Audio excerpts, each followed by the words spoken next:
So you found our podcast. We are Mind Beyond the Mission. This is a podcast about veterans and their families, and specifically mental health. What goes on in our lives, what goes on in our heads. We're not talking to you as doctors or professionals. We're talking to you about living with it and what it's like. Brian McKenna, 19 years in the Canadian Forces. I'm joined by my partner, Laryssa Lamrock. Veteran family member. I'm a proud military brat. My husband served in the military, proud military mom. And we're really excited about this podcast to delve into issues that are important to the veteran and family community. So join us as we talk about mental health from the perspective of veterans and their families. All right, so we're back. Another episode of Mind Beyond the Mission, and we're going to talk about PTSD, the big one, the big kahuna here. And, you know, sometimes when you've got this big issue, it's like the elephant in the room. People are talking around it all the time. What I find with PTSD is I think sometimes we get so interested in the other aspects of mental health that we actually forget to talk about this one. I mean, this is the big issue. And going all the way back to the Vietnam era, like even today, people will say like the ailment, the wound that's most associated with that conflict is PTSD, and we think we know it, but there's so much more to know, and especially as the patient and the people around it, there's a lot to know. Mm-hmm. And I think, for better or for worse, a lot of people associate veteran military with PTSD because of popular culture and things like that. So I think it is something that is very commonly associated with veterans, even though I think, what are the stats, Brian? Only around 20% of veterans are diagnosed with PTSD? Yeah, and I mean, we could look at that number any way that we want, right? We could always say, well, how many more are that haven't come forward? At the end of the day, you get treated for the broken leg when you come forward with the broken leg. And I think, you know, when we first started in these roles, one of the things that was presented to us was, it's not just PTSD. We've got to look at all these other things. It's like, yes, we do, but we can never forget that this is kind of the anchor issue here, right? And while you might have a case where maybe the scientific and the academic world knows a lot of things about this ailment, the guy that's sitting there and has, you know, the doctor scribbling out, you have this acronym, probably an acronym you've wanted to not have, right? You have that. It's now assigned to you. And then you're going to go home and you're going to tell somebody that really matters to you. And now it's happening to them too, right? And now this thing, this 4-letter that you've been trying to not have, is now something that family now has as a collective group dealing with going forward. And it's a pretty intimidating moment. But, you know, one of the things that stands out to me, there was no surprise. The doctor wasn't telling me anything that I didn't know. One of the hardest points for me was getting over the fact that that anonymity didn't exist for Brian anymore, right? Any other thing going on with me, I had a gut issue. No one can tell when I walk by, right? But in our scenario, when you're hanging out in the MIR, a medical inspection room, in a base that did not have a psychologist, so the psych comes in from another community every Tuesday. And so it wasn't really all that shocking that everybody lined up waiting to see the doctor from out of town on Tuesday. Well, we weren't there for ankles and knees and shoulders. So you didn't have to come out to anyone and go, yes, I'm Warrant Officer McKenna and I have PTSD. But anyone walking by saw you there, knows exactly what's going on. And the moment that I decided to just surrender anonymity and accept that this was going to get out, I think I got a little bit better then. I think that's kind of the first step. A few different things that have come to mind for me as you were chatting. When we were kind of preparing for this episode, we were talking about the fact exactly what you were saying, that for somebody, maybe somebody listening right now, today's their day 1 with PTSD. Yeah. Or their day 15 with PTSD. And there's a lot that's unknown to them, even though I think the military and, there's a lot more resources for veterans to learn about PTSD doesn't make it kind of all-knowing. For somebody right now, it's their day 1. And so, yeah, just as you're chatting, that's the first step kind of is we see a lot of brochures that it's like step 2, ask for help. Okay, well, there's a lot of steps before that. And one of them is admitting to yourself probably. And, we talked about this earlier, not just in your head, but there comes a point you have to say it out loud. And that must be really scary for people because once you say it out loud, you can't put the toothpaste back in the tube. Yeah, out loud's different. In your own head, being honest for the first time of like, okay, this isn't how I'm used to feeling. This isn't how I'm used to reacting. That thing that took me from 0 to 10 used to get me to a 2. Why? What's going on? That's all an internal discussion and is difficult. But even if you're in the room on your own and saying it in the same voice I'm speaking to you now, to hear it coming back through your own ears is different. And then to actually have someone else in the room that you care about. I'm not talking about a conversation that you have in passing, right? But someone that you care about and is going to be in your life tomorrow and down the road. When you speak to that person, you go, okay, look, I'm dealing with something here. Yeah, that's what you can't put back in the tube. Mm-hmm. And I think probably the person that you're disclosing it to probably already knows you're dealing with something here. Or they might know that there's something happening, whether it's, within the person who's served or a lot of family members, I think, turn it inward and think there must be something wrong with me. But there's something going on here and I can't put my finger on what it is. So the first step to kind of everybody getting to a place where they can, just moving forward in their wellness, I suppose you could say, is that conversation. Well, like for you, when you're sat down and someone says to you, okay, look, I have PTSD, is there some relief for you? You're like, okay, we're finally talking about this here? Yeah, I think from my own experience, it was a really long time. You remember there was that phase there. There was actually a statistic that was put out that showed that typically for Canadian military members, the time from when they sustained their injury or traumatic event to when they were finally diagnosed was 8 to 10 years. Do you remember that stat? So I think it's way shorter now, way shorter roadway there. But I was kind of in that era of that statistic. So there were a lot of years that, like I said, there was something I knew was wrong with a marriage, wrong with me, with something. And I turned towards myself. So I actually went through a lot of depression screening forms. I had physical examinations done, all sorts of things, because it must have been Laryssa. And so at that final point, years later, there's a lot of water under the bridge at that point. So yes, there was some relief going, okay, well, now that we can identify what it is, we can work together on the solution. And I'm going to admit, though, there was also some resentment. There was also some anger, maybe some confusion, because back in the day, no one educated military members, let alone families, on PTSD, operational stress injury. What are the behaviors? What are the things you should look for? How do you support them? So there was probably a lot of flood of emotions. Yeah, it's almost a war story time here. So, take a knee, helmets on. But, one of the first realization points for me, I was driving back home after I'd come home from being overseas for too long. And I had to pull over, change a tire. And it's an area with a very narrow shoulder on the highway. So it was not the most enjoyable feeling having to put your back to the noise, back to the traffic, but hammer it through, get her done, no problem.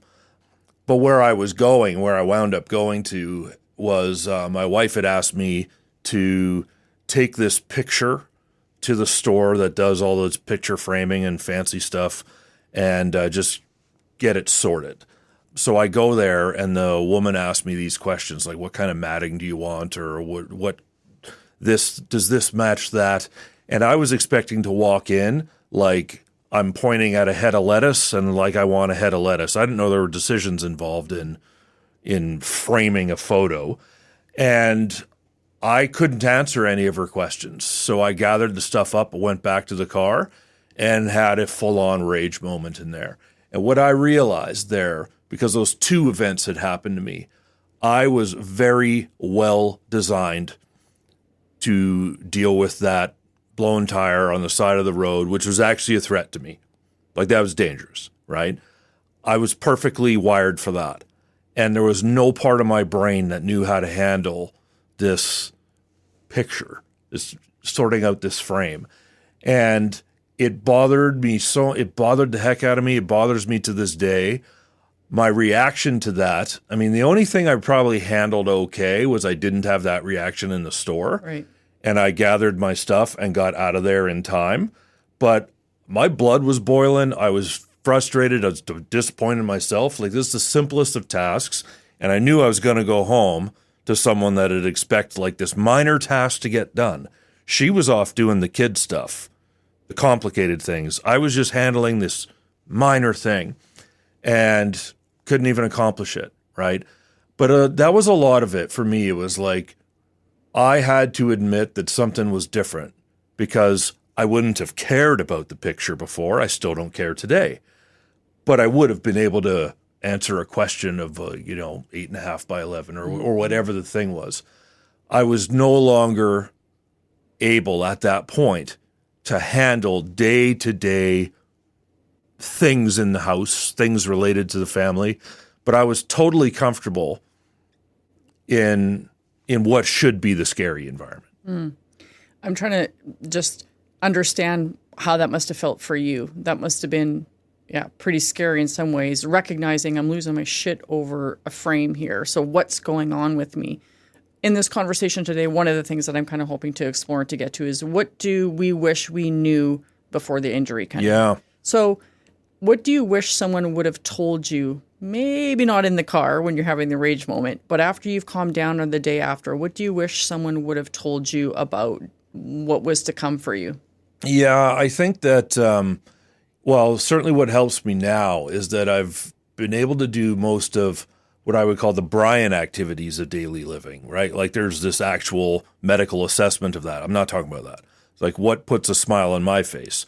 Could I still play in the pipe band? Could I still go to events that my kids were involved in at school? And at the time, no. But now I can, right? And with adaptations, I'm not trying to give people this rosy view, like it's all going to come around and be fine. What I'm trying to let people know, though, is like now, there was a period of my life, 8 years, where I had a service dog. And that's the only way I could get out of the house. But I'm here with you now, which is proof that I could fly on a plane now. Mm-hmm. I can move about on my own. Not always. And I have to back out of a lot of stuff. But to answer your question is what do I wish I'd have known then? It would be that that with adaptations and with work and with actually doing the programming you get put on, not just showing up, right? Like it's more than just going and meeting the timings. You got to go and actually steal the nuggets out of these programs that can help you out. With that, you can regain a lot of what used to put a smile on your face. Mm-hmm.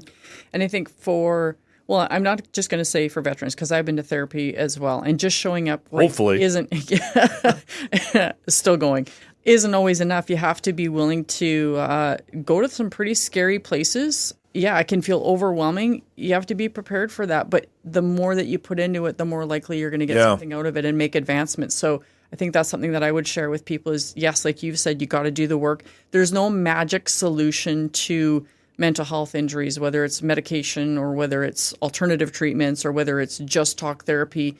There's a lot that needs to go into it, and you need to be willing to put that investment, I think, in yourself. Yeah, I also, when I first got into therapy, actually going to see the doc, I got real frustrated because they would ask questions about childhood and all this kind of stuff. And my view was like, could you skip to the part that I'm here for? Mm-hmm. Like, I've gone away.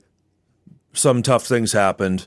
I'm having a hard time adapting to that. So I need you to fast forward to that point so I can snap my fingers, get her done, and I can get back to work. And I did have to drop that. I had to learn to drop that. Because it's just like studying the mechanism of injury of how did the person wind up on the ground, right? There's more to it. Well, they fell from this height. Well, this type of doctor is trying to establish who joined the military when you walked into that office, right? Was this a person that already had a problem? Were you searching for a team? Who were you back in the day when you were quote unquote fine? What were we dealing with then? Mm-hmm. And I'm not going to try, pathologize it any more than that, but I will say it took me a while to realize that this doctor is probably going to have to look at the totality of Brian, the neighbor, the father, the dad, the guy that you hopefully like being around, and this soldier aspect of him, like all those different aspects of this guy the doc has to find out about. And I was looking for a fast forward button, like just get to the point where we talk about these events and then get me better. Mm-hmm. I think for me, as we're kind of talking about what we wish someone had told us, for me as a family member, I appreciate honesty. I appreciate people being direct, and it would have been helpful for someone who maybe had been through the process to say to me, this is going to be frickin' hard. And if you don't take care of yourself in this, there's going to be a shell of a person left. And this is not yours to fix. I think that's something for me. I was thinking, if I loved this person enough, if I worked hard enough, if I educated myself on PTSD enough, if I did something enough that I can fix this person that I care about. And maybe that might have saved me a lot of kind of like quote unquote backbreaking work that I needed to understand that it was his recovery and there were things that I needed to address within myself, but I couldn't fix him. Yeah. Yeah, and a lot of it too, like when we're dealing with spouses and kids, like we actually don't know the answer to your questions. You know, I mean, I'm still now discovering things that bother me about events of the past. I'm still watching them morph too, like when things change in the news, when stuff's happening around the world. That changes how I view my involvement in things in the past. So I can't answer that till those changes happen, and I can't answer that till those realizations happen. So quite often, you know, people will ask you, well, how are you, or what can I do to help you? And they're loving questions, but we don't know what to tell you. Yeah, and I think we receive that with frustration when the person's like, I don't know, what's the matter? I don't know. What do you mean you don't know? And so I think that can lead us to like more probing and frustration and things like that. But as you're saying, you might truly not know. So yeah, that can be tough. Yeah, I tell you one thing though, with PTSD, I am certainly thankful that I'm dealing with it in the era that I have been dealing with it, because I remember when we did first get, you know, the speeches from the chain of command about mental health, but I remember how it was actually handled. And it was like, thank God that briefing's over. Now let's get back to the way we're doing business. And people were ostracized. It wasn't good. And I can tell you, like, that's not what I had to walk through. There were certainly tough moments, and I did lose some friends over it. But I remember those conversations, you know, when other guys had put up their hand years ago, and you could hear the whispers in the back room of, you know, oh, is he faking? Is he trying to get this benefit? Like that kind of thing. Yeah, like lingerer was the word. absolutely, that right? Yeah. That was happening. And I can say, like, I then overheard other conversations later on as the military was getting smarter and better at handling this. And it was conversations of people saying, that guy's pretty brave to put up his hand. What's coming to mind for me is I think there was a period of time that there was stigma within the military for coming forward with mental health. And then once that started being addressed by the chain of command, bringing it out, talking about mental health and things like that. But what you might be describing a little bit too is self-stigmatization. Oh, yeah. Nowadays, you actually hear the other extreme. You'll hear some people say, well, how could you ever do these things and not have a problem? Like, you know, I look at it this way as if you went on a 6-month backpacking trip to Spain and had a great time, I'd expect you to come back different, learn something, new perspectives. If you'd gone, then we'll drop the Spain part and go to some awful part of the world where everything's falling apart to the point it makes you challenge, like, are we even good? Do we know what we're doing here? How do humans do this to each other? Like, you come back with that, and those are hard things to piece out, and just to go back, you know, sipping your wine and go back to living your life. Like, those are some pretty tough things to be struggling through, and those are just questions, right? Then add the fact that you don't know how to predict your own emotions anymore. And it's a lot, right? But I would say things are getting better, and it's no longer the death sentence of someone's career. You know, that's not to say everyone gets to stay. It's not true. But there's lots of people that are functioning in the forces that have a PTSD diagnosis. And there's a lot that have moved on and are still doing something in the veteran world with a PTSD diagnosis, right? But I did lose some friends through it. And I was probably going to lose them anyhow, some way, somehow. But that was something that was a little bit of a struggle. But you know what? I need to be surrounded with positive people. I need to be surrounded by people that have dropped dinosaur thinking. And this made that happen. And like maybe the flip side of that, did you gain friends through it? I certainly gained experiences. We'd never meet. We'd never work together. This organization wouldn't exist. I don't know where I'd be, but it wouldn't be here. Mm-hmm. But all those things are true, not just from having a mental health issue, but speaking up and doing something about it, right? Yeah, I would be okay without this problem, and I'm okay with it. Exactly. I think that's an important message. I'm going to try this. What do you wish you would have known about treatment? So I still struggle with treatment, and what I mean by that is whenever someone offers me the next thing, I'm hesitant. I look at it as that stew that might have one too many ingredients in it, right? What I wish I knew about treatment, though, was that you're the one making the stew. That when these doctors tell you, you're transitioning here, this is no longer you're getting orders on how you're going to do this, because that's military medicine, right? Yep. Right? I didn't believe when people said stuff to me like, we're going to co-facilitate this healthcare journey, Brian. I'm going to explain things to you, but you're in charge. I did not believe the words they were saying. And I wish I'd have trusted that more, but I'm glad I had the skepticism that I did of the different programs, because it made me look at them. Of course. And then you were better informed to make a decision. Yeah, it's like, well, I need veterans to tell me that this is a veteran-centric program. Not some guy who's trying to sell it to Veterans Affairs calls it a veteran-centric program. You know, not some doctor thinks they've done their research. Right. When their patients come through and say that doctor has a clue, I have that skepticism. I have it today, and I want to keep it because it's done me well. But I wish I actually bought into that hand on the steering wheel they told me I had, because I didn't believe them. Right. I think from my perspective as a family member, what I wish I would have known about treatment beforehand was that it wasn't going to be the solution, that your loved one doesn't just go to an inpatient treatment and come back fixed, that this one fixed period of time you're going to address the issue and then it's never going to be a problem again in your life. And I know there's different trains of thought on it, on whether PTSD can be cured or not. But I think for me, at the beginning, I thought, yep, going to go to treatment, going to be cured, and we're going to return back to normal after treatment. So that's something that I wish that I would have known about treatment, was that it's going to be a long and ongoing process for both of us. So with you having seen this in your family, and I'm talking specifically on PTSD here, what was the thing in your gut when the kid comes up and says, Mom, I'm thinking of joining the Canadian Forces?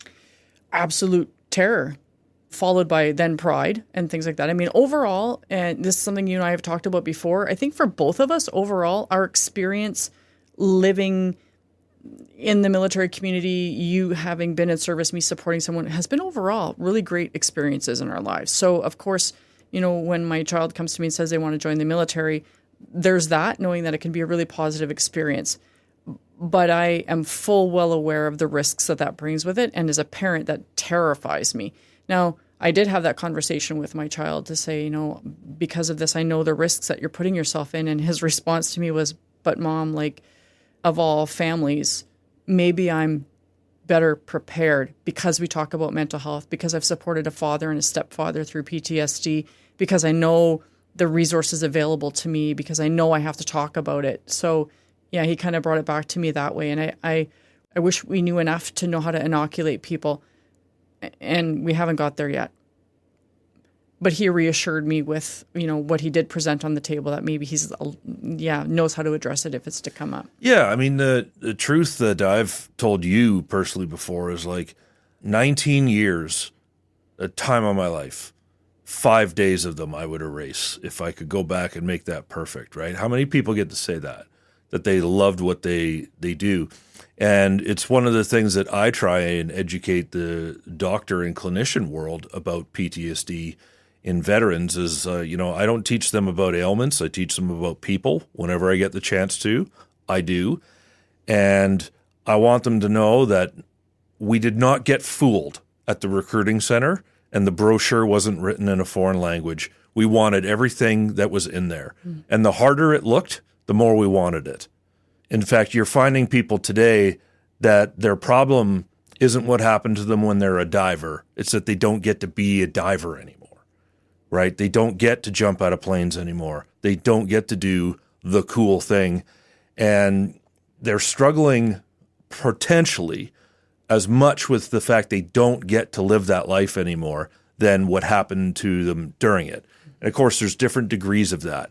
But that's one of the things that I hope I can help the medical world understand is like, don't feel sorry for me, because we're not going to get along if you think that I stumbled upon that because I couldn't find another job. There were other jobs. I picked that one. I couldn't get enough of it. So veteran, not victim, right? That's something I want to hammer home. And then one thing, like as you and I are talking our way through PTSD, like I talked to you about accepting that anonymity is not really going to work. At least it wasn't going to work for Brian. And I had to come to terms with that. The other big struggle, how do you explain to your kids that there's something wrong with dad? Now, we've talked about the body with the kids. We've talked about all this stuff. This is the central nervous system. This is the programming machine of the brain. This is how the body works. Like I remember explaining to them once, like, well, people point to their hearts, but I love you up here. Like the love is in the brain. The way I look after you is because I know how to do it. And that's the part of me that there's a problem with, right?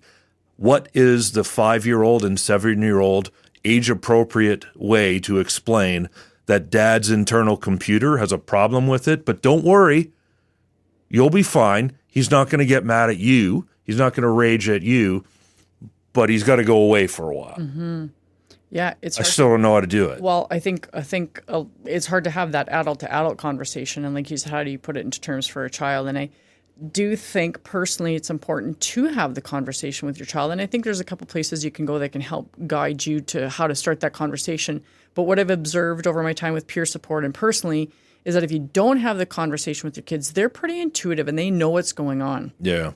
But if you don't give them the understanding, they're going to create an understanding on their own, which could be wrong. So content warning here, I suppose, or language warning. But if you don't explain to your child why you're being an asshole, they're just going to think that you're an asshole, right? Yeah. And they might see you angry or raging. And I think an automatic response, not just for children, but for any human, is like, it must be something I did. So unless you have that conversation with them, they're going to draw those conclusions on their own. So I do think it's important to have the conversation. Yes, and it's important to have it at an age-appropriate level. But I think, going back to kind of my theme, I'm moving through it here today, is what do I wish I knew?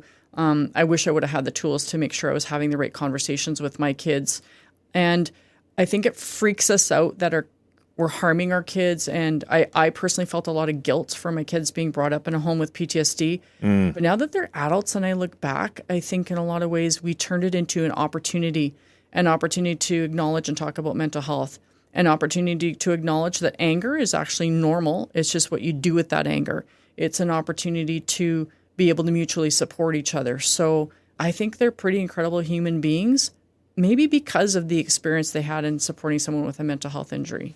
And I think that's kind of how the whole experience of post-traumatic stress disorder wraps up for me. It's like, maybe people out there do know almost everything about it. I challenge that, but say they're right. But the guy who just heard that today, who's trying to figure out, what do I tell my wife? How do I explain to my kids? He doesn't know what he needs to know. And so maybe we're not doing so much discovery, but we certainly got to do a lot more education, right? And that's been the struggle for me, is like, I still don't know that answer. I work in this space, and if someone says, give me the resource to explain to my 5-year-old, how do I explain post-traumatic stress or addiction to them? I still struggle with it, right? And it's that guy. That's the one we've got to help. Absolutely. Maybe I'm curious about this too. And you're really good at actually doing this in a lot of our conversations here. What's one thing that you're grateful for after the injury? So I think I've got a lot more awareness of what my limitations are.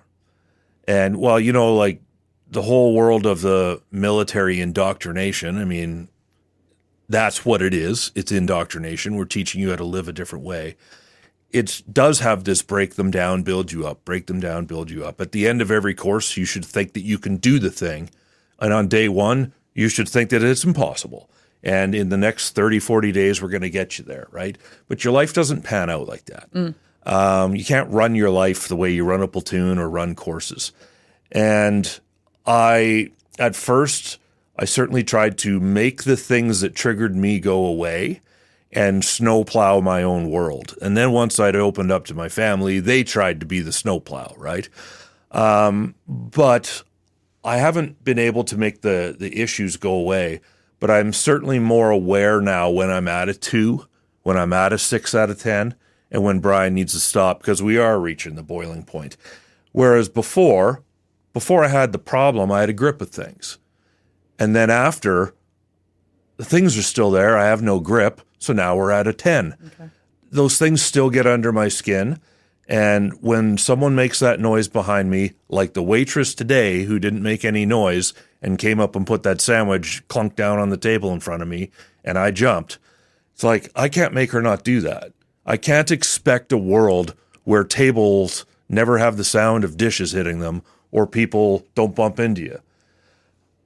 But I knew then that maybe no more heavy conversations for the next 30 seconds. Let's take a drink. Let's get a grip. So I've got a better grip over when I'm ramping up. For me, it's going to sound like kind of a frou-frou answer, but maybe it ties into post-traumatic growth. And I know for some people who are for the person that might be listening, that is day one, that can feel really overwhelming when we're like, no, you're going to come out better on the other end. So take that with a grain of salt, and we understand it's going to be an overwhelming process, but there is potential for post-traumatic growth. And I think I've been able to take my experiences as a family member to continue to learn every single day, but take what I've learned so far to help other family members. It's provided me the opportunity of working in this environment. I've met pretty incredible and inspirational people, and it challenges me, like I said, every single day to be better, for me to be better. So although it's really hard, I'm also grateful for that. Yeah, when I hear the post-traumatic growth, sometimes I feel people are trying to put lipstick on a pig. Right.